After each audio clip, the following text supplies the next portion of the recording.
Rain hammered the cracked earth of the quarter Hollow Creek called Cursed, while Isol Bayek knelt in the mud, both hands wrapped around a shovel, bent crooked from 3 seasons of striking rock. Thunder rolled over the ridge behind her. Along the fence, lantern light bobbed through the downpour as half the town gathered to watch her fail, their umbrellas useless against the slanting rain, their voices low with the particular satisfaction of people certain they were about to be proven right. A horse broke from the tree line at a gallop. Its rider did not slow for the mud.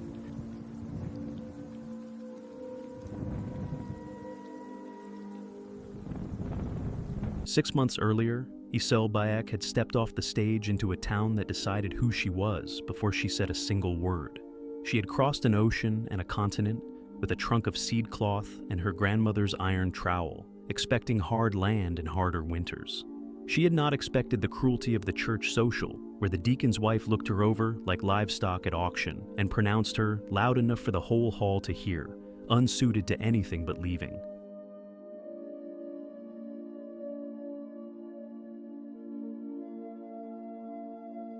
The deacon assigned her the Corbin quarter on a Sunday, calling it Christian charity, while the whole congregation understood it as a joke, with a woman for a punchline. Nothing had grown on that ground in 3 years, not since the fever took the young Mrs. Corbin and her infant son, and the town had long since decided the land itself carried the grief like a curse.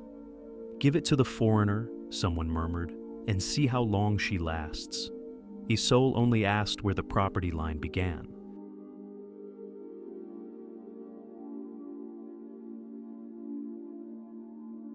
What the town did not know, kneeling in the rain that first cursed night, was that Isol had read soil-like scripture since she was 7 years old, terracing her grandmother's mountainside plots against monsoons that made this Nebraska storm look gentle. What Silas Corbin did not know, riding hard through the downpour toward a field he had not set foot on in 3 years, was that the woman digging in his dead wife's ruined garden was about to teach him how to bury grief instead of just standing guard over it. Neither of them knew where it would end.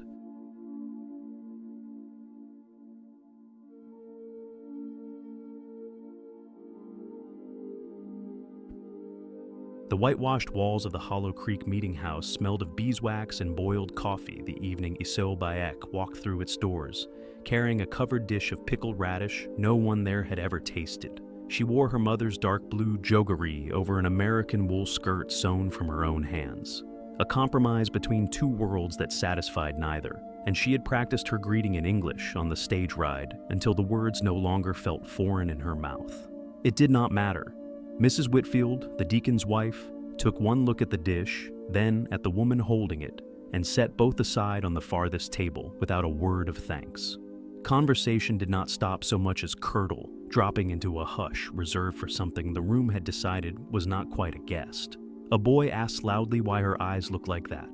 His mother did not correct him. Isol kept her spine straight and her hands folded, the way her grandmother had taught her to stand before a magistrate who had already made up his mind, and waited for the evening to end, the way water waits for a container to be still. Deacon Whitfield found her near the door as the hall emptied, his smile wide and his eyes calculating, and told her the congregation had voted to grant her, out of Christian mercy, the old Corbin quarter at the edge of town, 3 years fallow and free for the working. He did not mention that no crop had survived a full season there since the fever swept through the Corbin house, nor that half the men in the room had refused the land themselves when it was offered at half the price.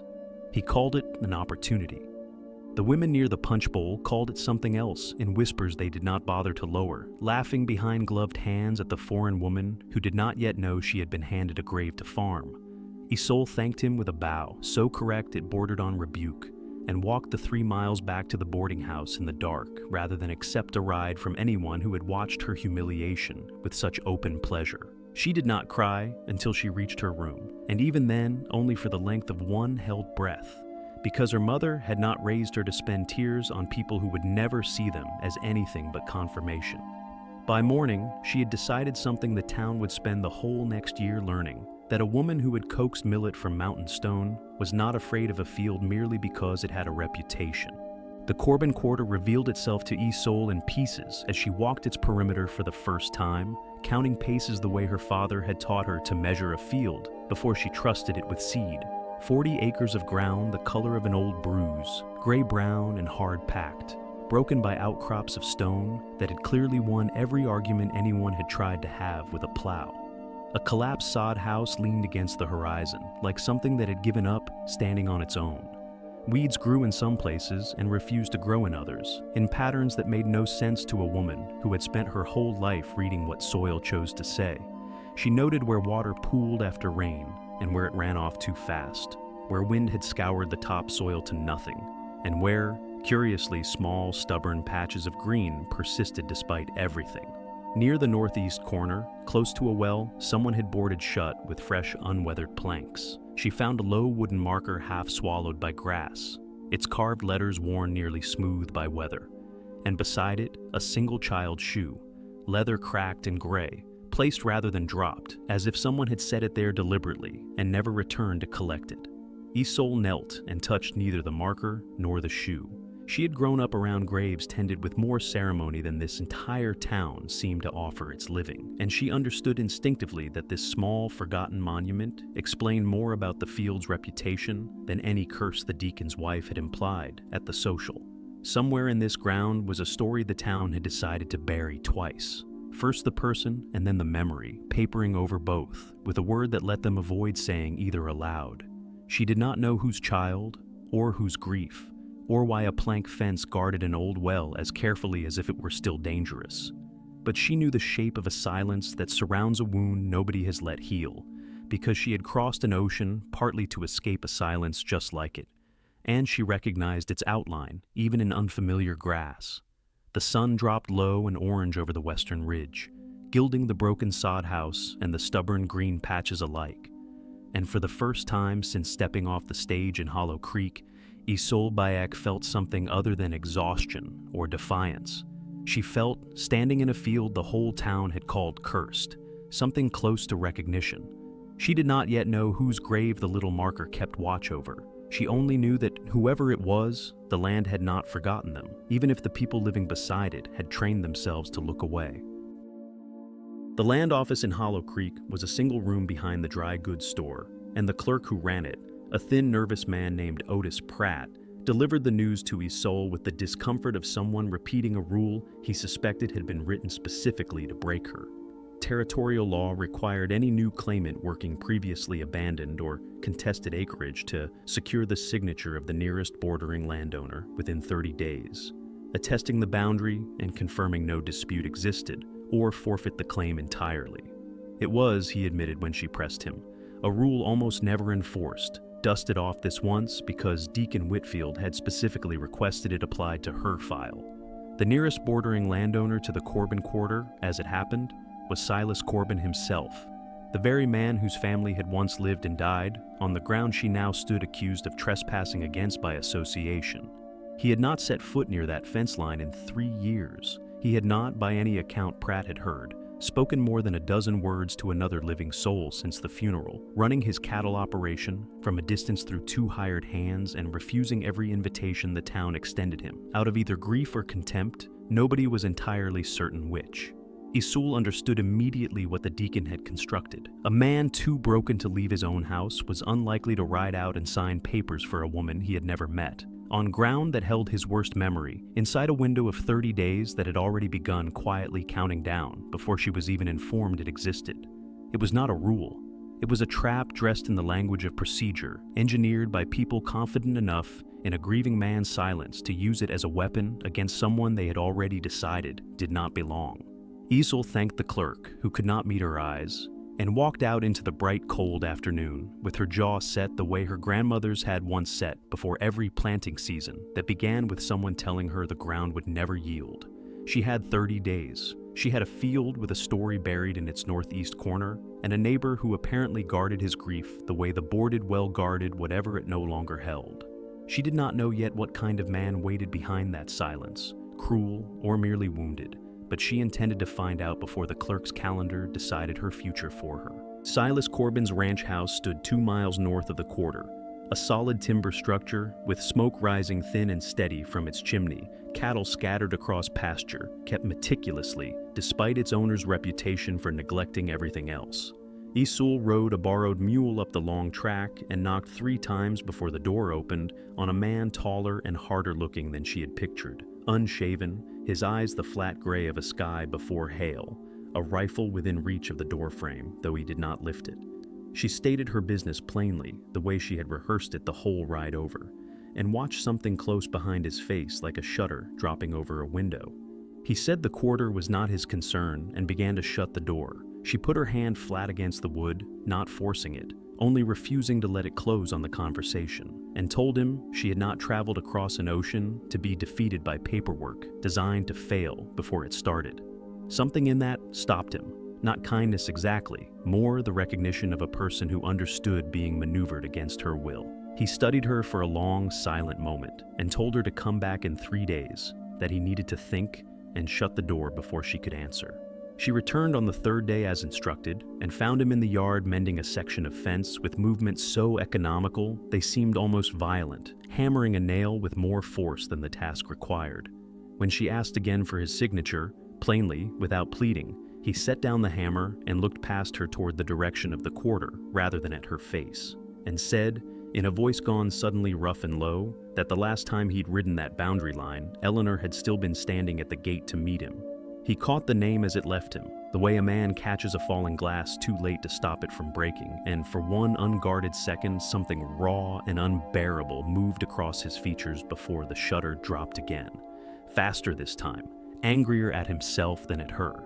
He signed the paper without another word, pressed it into her hands, and walked into the barn without looking back, leaving Isel standing in the yard with a name she had never heard, spoken with a grief so total it seemed to have aged the man 10 years in a single breath. She did not know who Eleanor was. She only knew, riding the mule back toward town, with the signed paper folded carefully against her chest, that she had just witnessed a wound far deeper than any curse the town gossiped about, and that whatever waited buried at the edge of her new field, it had a name now, and it was not done haunting the man who had loved it. With Silas Corbin's signature secured, Isolde began the work the whole town had assumed she never would, rising before dawn to walk the quarter with a notebook of soil observations, written in a mixture of Korean characters and English words she was still learning to spell. She built her first terraces the way her grandmother had taught her, on mountainside plots too steep for any plow, stacking cleared stone into low retaining walls that broke the slope into manageable steps, each one catching and holding water instead of losing it to runoff, the way the flat, unbroken furrows of every neighboring farm did. She hauled rock until her palms split and her back screamed protest each night, wrapping her hands in cloth and continuing anyway, because she had learned long ago that land negotiated with those who respected its terms and punished those who tried to force it.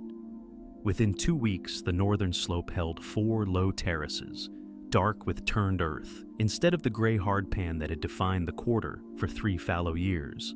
And word of the strange foreign farming method spread through town with a mixture of mockery and reluctant curiosity that greeted anything unfamiliar. Some called it superstition of another kind, stone walls instead of scripture. Others quietly began to notice that her rows held moisture 2 days longer than anyone else's after a dry spell. Deacon Whitfield's son, Jonas, 17 and eager to prove himself as devoted to his father's opinions as to his own cruelty, took to riding past the quarter with friends in the evening, calling insults over the fence line that Isolde learned to let pass through her the way wind passes through unhusked grain. She did not respond. She kept working, kept measuring, kept trusting a method of reading soil that had fed her family through droughts far worse than anything Nebraska territory had yet produced. Then one morning, she woke to find her northern terraces breached in 3 places, the careful stone walls kicked loose and scattered, hoofprints of several unshod horses churned through her turned earth in a pattern too deliberate to be accident,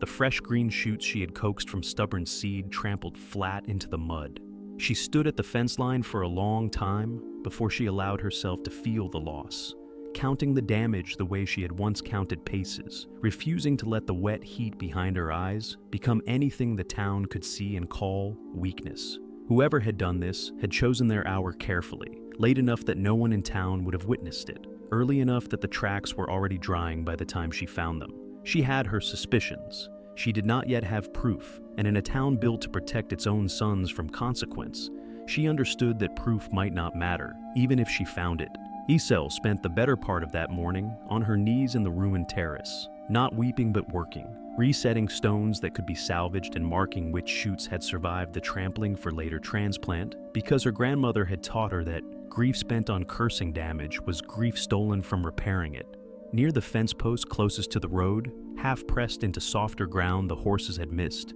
she found a set of boot prints distinct from the hoof marks, a young man's stride, the heel worn down on the left side, in a pattern she recognized from a pair of boots she had seen propped by the meeting house door the previous Sunday, polished to a shine that spoke of a family with money enough to care about appearances even in cattle country. She said nothing to anyone in town. She understood, with the cold calculation of someone who had already learned this lesson once in another country, that accusing the deacon's son of anything without a witness willing to speak against their own minister's family would accomplish nothing beyond marking her as bitter, foreign, and difficult. 3 qualities the town had already assigned her without evidence. Instead, she rebuilt what could be rebuilt, and 2 mornings later found something she had not expected, waiting at the base of the northern slope. A coil of new rope, a bundle of split cedar stakes, and a hand plow blade sharpened recently enough that the edge still caught the light, none of which she had purchased or requested, left with no note and no witness beyond the frost still clinging to the grass around them. She asked at the dry goods store who might have ordered such supplies delivered to the Corbin quarter, and was told, with a shrug, that a man had paid cash and asked that his name not be recorded, tall, quiet, didn't care to talk about it. Isel did not need the description confirmed. She had seen exactly one man in Hollow Creek capable of both that silence and that scale of unasked-for generosity, and she understood, standing at the fence line with cedar stakes in her cold hands, that whatever grief lived behind Silas Corbin's shuttered face, he had apparently decided to answer sabotage with quiet defiance of his own, without ever once coming close enough to be thanked for it. She rebuilt her terraces stronger the second time, using his stakes to anchor the stone against future damage, and found herself glancing more often toward the northern road, wondering when, or whether, the man who left gifts like confessions might finally choose to be seen doing it. The gifts continued through the following weeks in a rhythm Isel learned to anticipate without ever being told to expect it. A length of chain left coiled by the collapsed sod house one morning, a sack of seed potatoes resistant to blight the next, always arriving after dark and always gone before she could offer thanks in person. She began leaving the northern gate unlatched on nights she sensed, from some instinct she could not fully name, that he might come. One frost-bright evening, unable to sleep for the ache in her hands, she walked out to check the terraces by lantern light and found him already there, kneeling at the base of the slope, repacking loose stone, with the same economical, almost angry efficiency she had watched him use mending his own fence. Moonlight silvering hair he had clearly not bothered to cut since his wife's funeral. He froze at the sound of her footsteps, the way a man freezes when caught at something shameful, though nothing about resetting another person's stones in the middle of the night deserved shame, and for a long moment neither of them spoke, the only sound the wind moving through dry grass and the distant complaint of a coyote somewhere past the ridge. She asked him finally why he did not simply come during daylight and let the town see a neighbor helping a neighbor,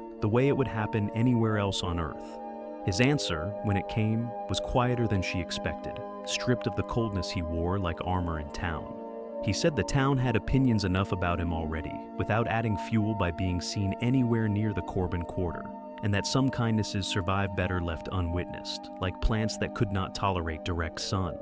She understood the deflection for what it was, a man protecting a wound rather than a reputation, and did not press him further that night. Instead, she knelt beside him at the terrace wall and began resetting stones herself, working in companionable silence, broken only occasionally by a low instruction from him about which rocks would bear weight and which would shift with the first hard rain. Knowledge clearly inherited from years actually farming this ground before grief emptied it. They worked until the lantern burned low, 2 people who had exchanged perhaps 40 words all evening, accomplishing more honest communication than either had managed with anyone else in Hollow Creek in months. When he finally rose to leave, he paused at the gate and told her, without turning around, that the terraces would hold through spring flooding better than anything the Corbin land had grown before the fever came. It was, Isolde understood, the closest thing to a compliment the man's grief allowed him to give, and she found herself standing at the gate long after his horse had faded into the dark, turning the strange warmth of it over like a stone worth keeping.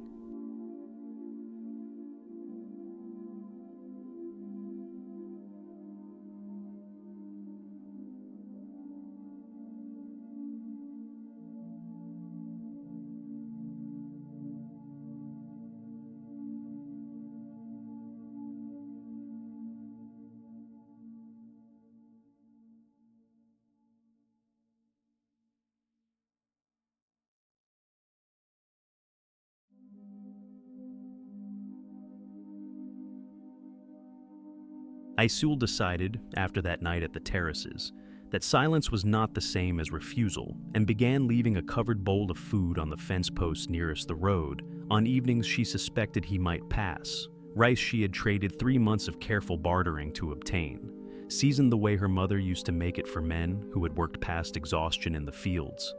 The first bowl sat untouched until the crows found it. She told herself this meant nothing,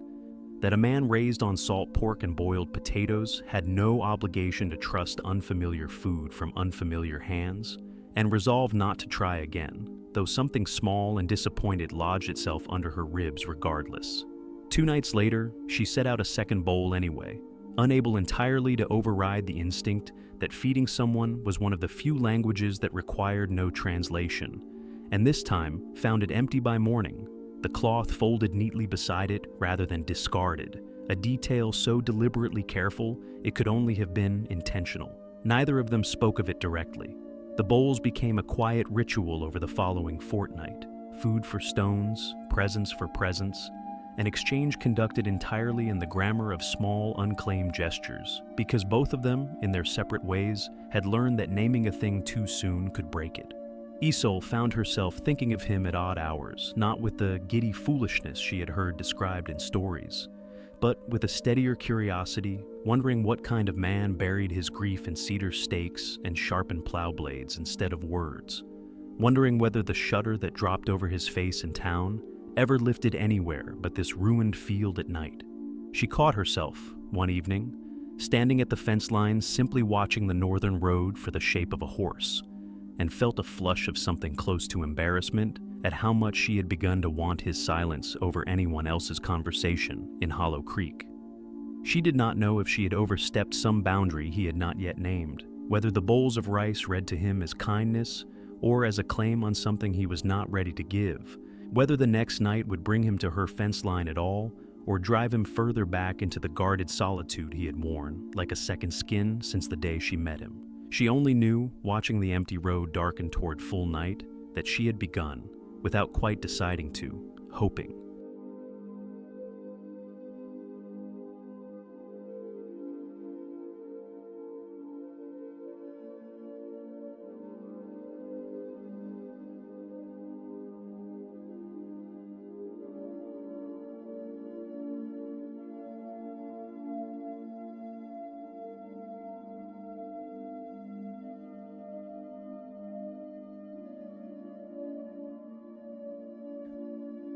The town meeting was called on a Thursday under the pretense of routine business, taxes, and the state of the church roof. But Isolde understood the moment she stepped into the meeting house and felt the room's attention shift toward her that something else had been arranged. Deacon Whitfield stood near the front with a sheaf of papers he consulted too often for a man supposedly speaking off the cuff, and when the routine matters concluded, he raised with practiced solemnity a new item of concern regarding the Corbin quarter. He spoke of unnatural methods disturbing ground already troubled by tragedy,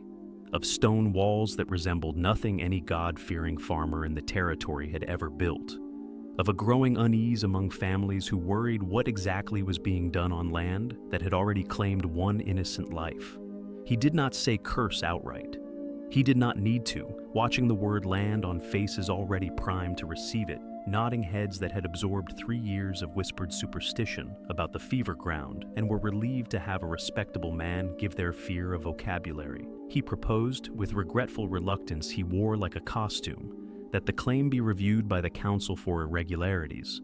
a process that could, he noted, take considerably longer than the growing season allowed. Isolde stood to speak in her own defense, knowing even as she rose that logic rarely dissolved fear dressed up as piety, and began explaining the terracing method in plain measured English. The water retention, the soil composition tests she had documented in her notebook, the simple agricultural principle that broken slopes needed, broken furrows to hold moisture through drought. She watched the explanation land on deaf ears exactly as she expected. Technical language sliding off an audience that had already decided the verdict before the trial began. Mrs. Whitfield whispering something behind her glove that made two other women smile with cruel satisfaction. The deacon opened his mouth to call for a vote on suspending her claim pending review, confident, visibly,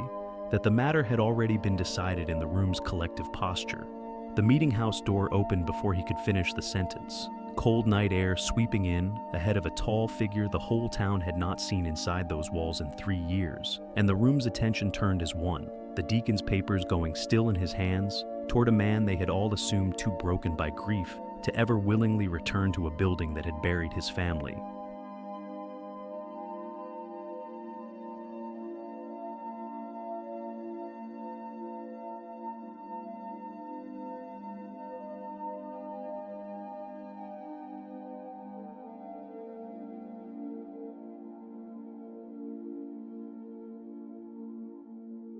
Silas Corbin walked the length of the meeting house aisle without removing his hat, a small, deliberate discourtesy that told the room exactly how much respect he currently held for its judgment, and stopped beside Isolde rather than behind her, a positioning the whole congregation understood immediately as a choice rather than an accident. He addressed the deacon directly, his voice carrying the flatness of a man who had run out of patience for performance grief disguised as concern. He said he had walked that northern slope himself more than once, and had seen with his own eyes water held 2 days longer in her terraced rows than in any flat furrow on his own land, a fact any competent farmer in the room could verify by walking out there instead of speculating from a pew. He said the boarded well and the wooden marker at the field's northeast corner were his family's grief, not the town's business, and that he would thank the congregation to leave a woman's honest labor out of a conversation that had somehow, in his absence, become about ghosts instead of crops. He said, finally, looking directly at the deacon rather than the room, that he had signed the boundary papers himself, freely, with full knowledge of the land's history,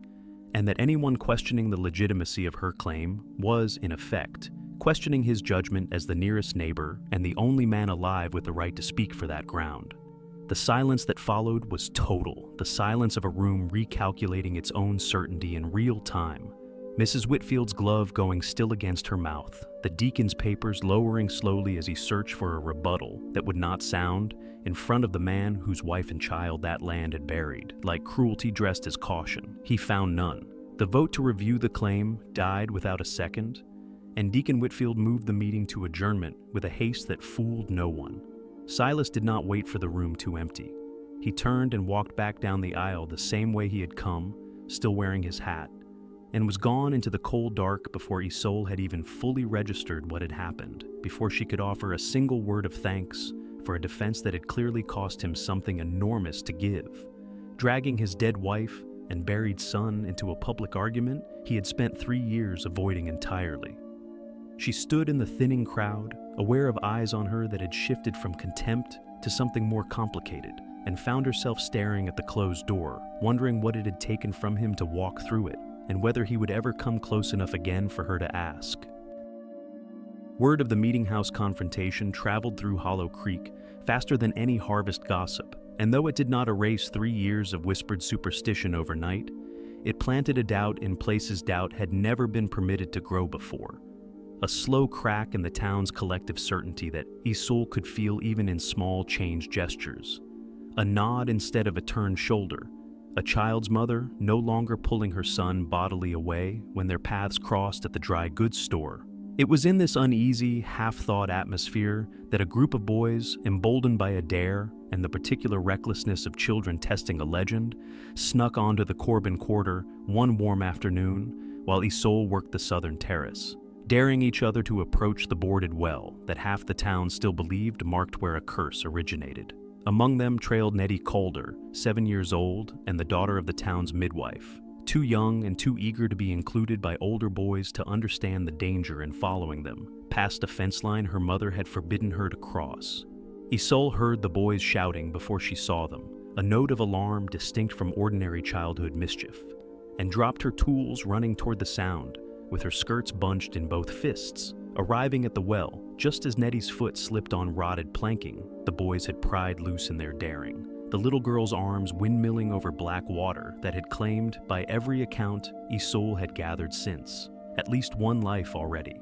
She caught the child's wrist a half-second before gravity finished its argument, hauling her back from the edge with a strength born entirely of terror, both of them collapsing together onto solid ground while the boys scattered in every direction rather than face what they had nearly caused. Nettie sobbed into Isolde's shoulder, more frightened than hurt,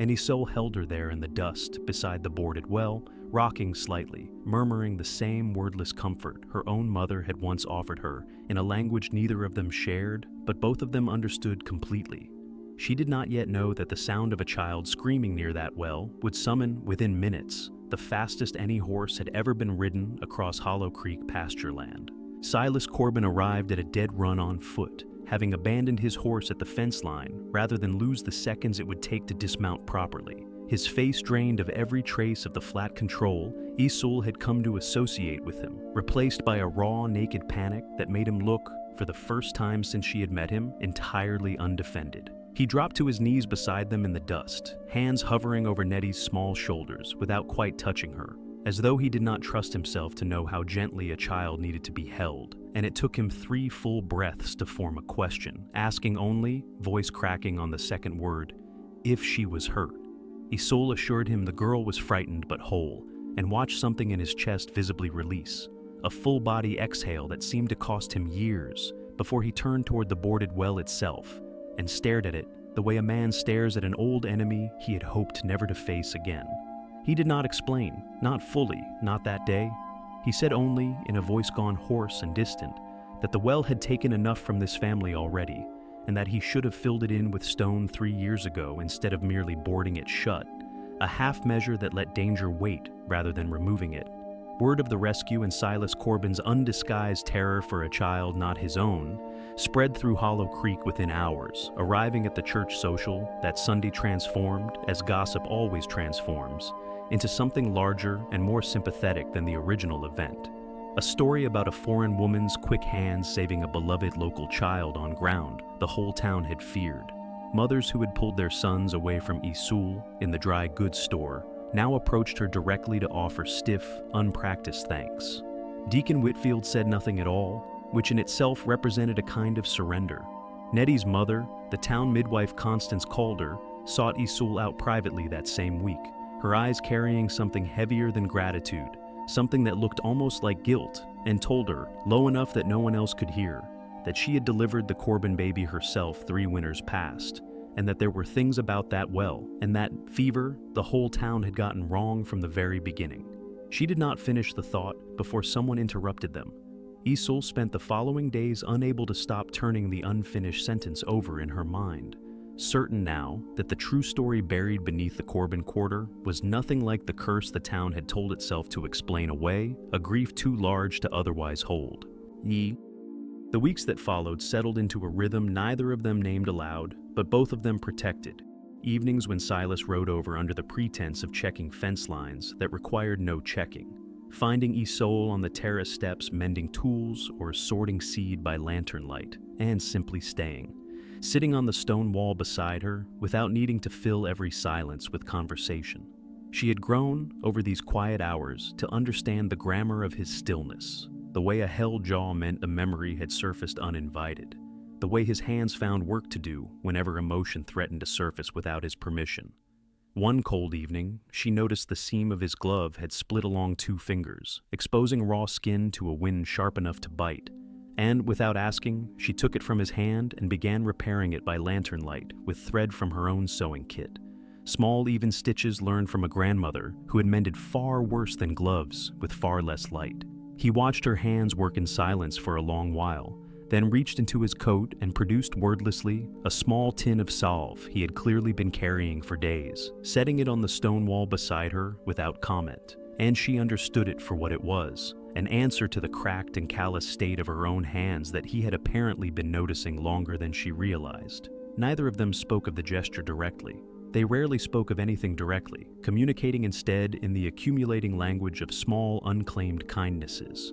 A mended glove for a jar of salve, a shared meal eaten mostly in comfortable silence, the ease of two people who had each spent years being seen incorrectly by everyone around them, and had finally found someone who simply looked and saw clearly. She told him, one such evening, fragments of her grandmother's mountain terraces, the monsoons that had taught her patience with difficult ground,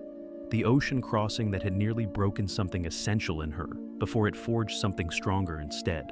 He listened the way he did everything, fully, without interrupting, and offered in return small pieces of his own history.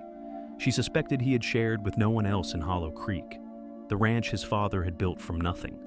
the particular loneliness of running cattle alone through winters that seemed determined to test whether a man could survive without another living soul to talk to. It was not, either of them understood without saying so, the kind of courtship the town would recognize as proper. It was slower and quieter than that, built stone by stone the way she had built her terraces, and it was, she was beginning to admit to herself in the private hours before sleep, exactly the kind of foundation she trusted most. Constance Calder finally finished the sentence she had left hanging weeks earlier, arriving unannounced at the quarter one, gray afternoon, with a basket of dried herbs as pretext and a story she had apparently been carrying alone for 3 years and could no longer hold by herself. She told Isul, sitting on an overturned crate beside the very well Nettie had nearly fallen into, that Eleanor Corbin had been a gentle, capable woman, well-liked in a town that had not yet learned to be cruel toward everyone unfamiliar, and that she had delivered the Corbin infant, a boy named Thomas, on a bitter February night 3 winters past, both mother and child healthy and strong at the birth. The fever came 6 months later, sudden and vicious, and Constance had traced its source quietly to the well itself, contaminated by runoff from a hog pen someone had built too close to the water table the previous autumn. A mistake of ordinary carelessness rather than any curse, one that killed the infant first, and then, within a week, the mother trying to nurse him back from illness, she had also contracted from the same poisoned water. Silas had been away buying cattle when it happened, returning 3 days after the funeral to a farm already emptied of everyone he loved, and Constance said she had watched a man's entire capacity for open feeling seal itself shut in the space of that single homecoming, boarding the well not from superstition, but from a guilt he had never spoken aloud, the conviction that he should have been present, should have noticed the hog pen's proximity to the water himself, should have somehow prevented an ordinary tragedy his absence had made feel like abandonment. The town, unable to hold anything as mundane as bad drainage, had reached instead for the easier, older story of a curse, a narrative that asked nothing of anyone's negligence and everything of vague supernatural malice, and the lie had calcified over 3 years into something the whole community now believed more readily than the simple engineering failure that actually killed 2 people. Isul sat with the story a long time after Constance left, staring at the boarded well with new understanding, and felt something shift and settle inside her chest that was not quite grief and not quite recognition, but some difficult combination of both. She understood now why Silas flinched at certain silences, why he had filled his eyes with such raw terror at Nettie's near fall, why the name Eleanor had escaped him like something too heavy to hold indefinitely. She understood too, with a clarity that frightened her more than the story itself, that she had spent months building a life on ground that still belonged in every way that mattered to the man she had begun to care for, to a woman who could never again walk it. She did not know, watching the sun set orange behind the boarded well, whether Silas Corbin looked at her and saw Isul Bayek at all, or whether he simply saw, in her stubborn refusal to let this ground die, the last living echo of someone he had never finished mourning. Isul did not confront Silas with what Constance had told her, choosing instead a quieter, more painful response, pulling back from the easy evening rhythm they had built together, finding reasons to be occupied elsewhere when she sensed he might ride over, answering his occasional visits with a politeness so measured it functioned as its own kind of wall. She told herself this was respect, giving a grieving man room to mourn a woman she could never replace and had no wish to replace. But underneath the reasoning sat something rawer and more frightened, the fear that every tender moment between them had been, without her knowledge, a conversation he was really having with a ghost, that the salve for her hands and the quiet evenings on the terrace wall were less about seeing Isolde bake clearly and more about a lonely man finding the shape of his old life in whatever warm presence happened to be nearby. Silas noticed the distance immediately, his visits growing shorter and more strained, questions about fence lines answered with fewer words each time, and though he never asked directly why she had withdrawn, Isolde caught him watching her some evenings with an expression that looked uncomfortably like a man realizing he was losing something before he had properly understood what he had. The harvest, meanwhile, would not wait for either of them to resolve what neither was willing to name, and the crop Isolde had coaxed from cursed ground now stood taller and greener than anything the quarter had produced in living memory. Rows of millet and barley and hardy vegetables ready for cutting within the fortnight, the terraces holding water exactly as she had calculated through a summer that had otherwise punished every flat-furrowed farm in the county with drought. It was this fragile, nearly finished abundance that the sky chose to threaten one afternoon in late summer, clouds building over the western ridge with a speed and darkness that made every experienced farmer in Hollow Creek stop mid-task to study the horizon, the particular green-black color that old-timers associated with the worst storms the territory produced, capable of flattening a season's work in a single violent hour. Isolde stood at the edge of her terraces watching the storm gather, calculating with cold clarity that her water channels, built to hold and slow rain, would become dangerous liabilities in a true deluge,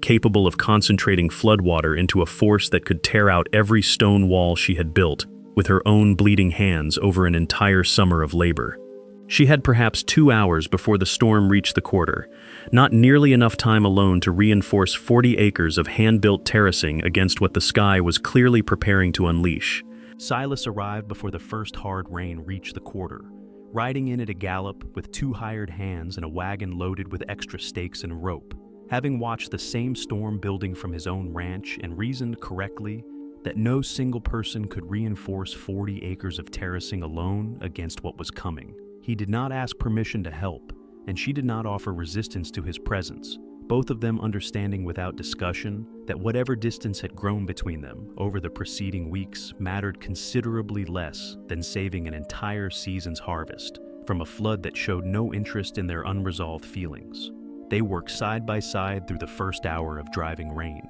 reinforcing the lowest terraces with fresh stakes and packed stone, digging emergency channels to divert the worst of the runoff away from the newly planted rows, shouting instructions back and forth over thunder that grew louder and closer with every passing minute. It was during a brief pause, both of them soaked and exhausted, crouched together behind a section of wall that seemed likely to hold, that Silas finally said the thing Isolde had been too afraid to ask him directly for weeks. He told her, rain running down a face stripped of every ounce of its usual guardedness, that he understood she had pulled away, and that he had spent long enough grieving to recognize the fear of being loved as someone's substitute rather than someone's choice, because he had feared the exact same thing about himself, that she might see in him only a broken man clinging to whatever warmth came near enough to touch. He said Eleanor had been his past, grieved honestly and completely, but that what he felt watching Isolde build an impossible harvest out of cursed ground with her own bleeding hands had nothing to do with memory, and everything to do with a woman entirely, singularly her own, whose stubbornness and quiet strength he had come to need in ways that frightened him more than any storm currently breaking over their heads. Before Isolde could answer, a section of the northernmost terrace gave way with a sound like a gunshot,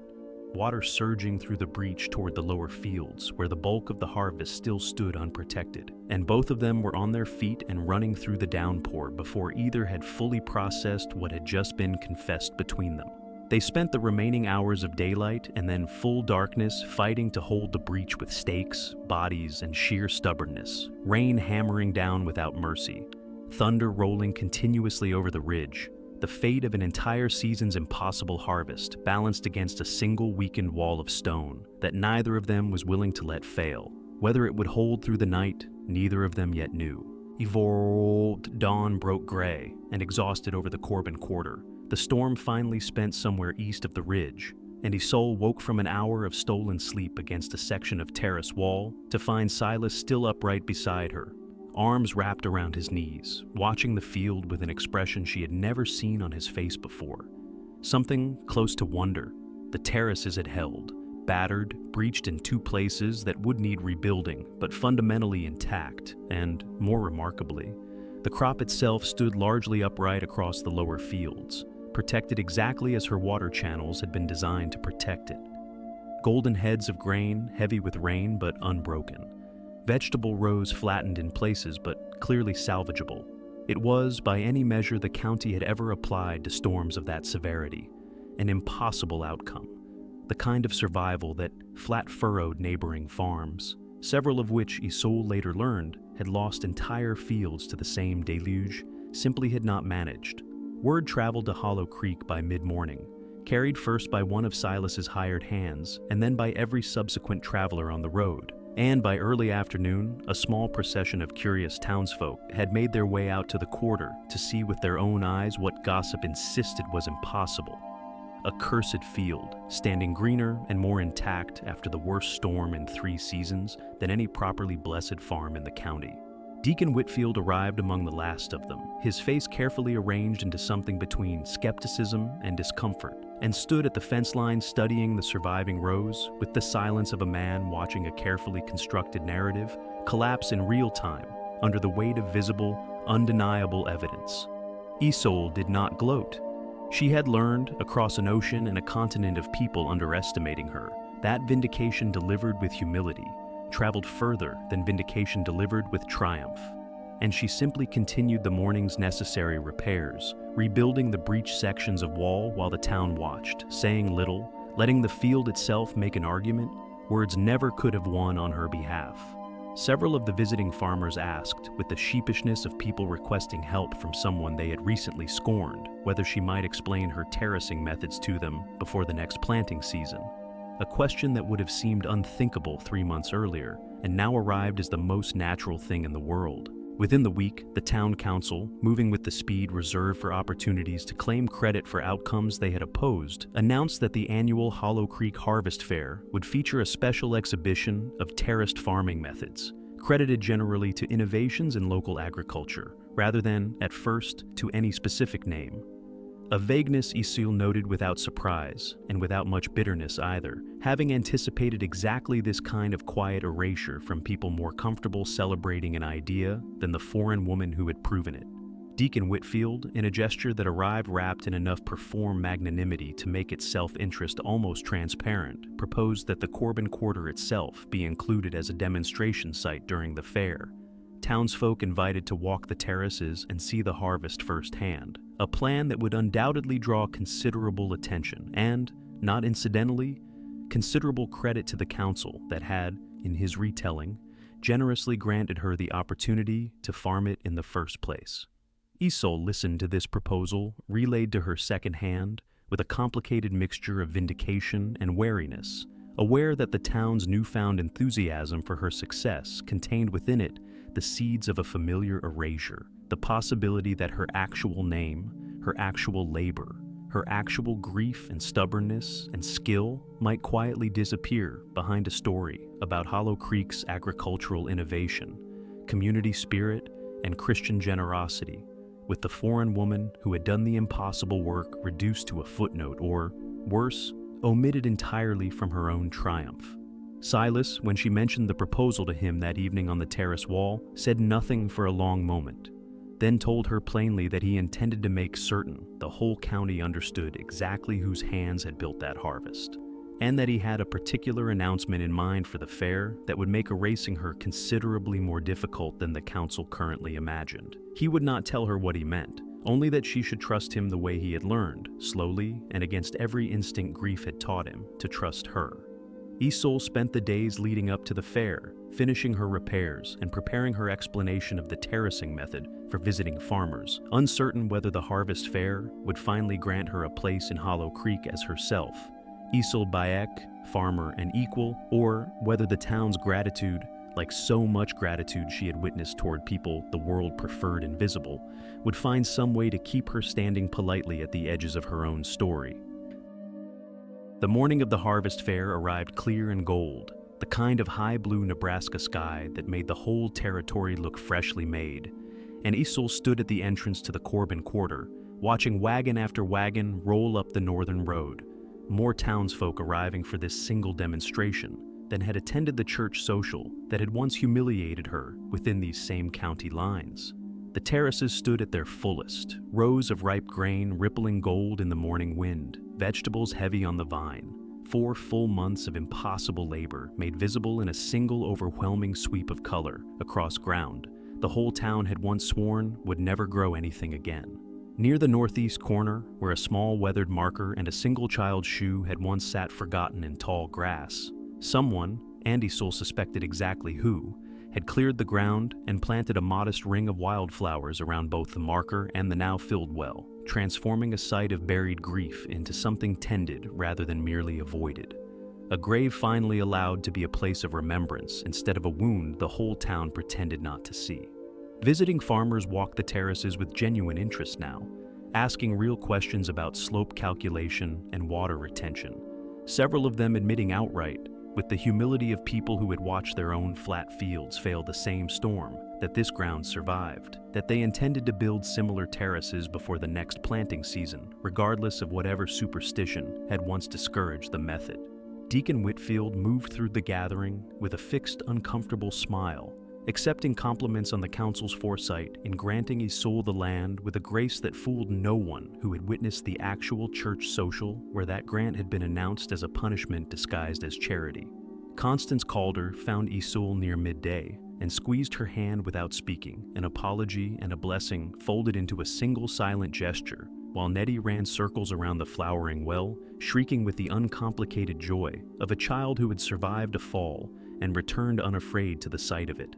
As afternoon light began its long golden slide toward evening, Silas climbed onto an overturned wagon bed at the center of the gathering, and the crowd's chatter slowly quieted, sensing correctly that whatever the reclusive rancher intended to say, after 3 years of near total silence in this community, was not going to be small. Silas Corbin stood on the wagon bed with his hat in his hands for once instead of on his head, and told the assembled town of Hollow Creek, in a voice that carried clean across the gathered crowd, that 3 years earlier he had believed the only thing this ground could grow was grief,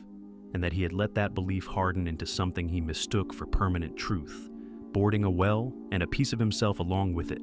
certain neither would ever be safe to open again.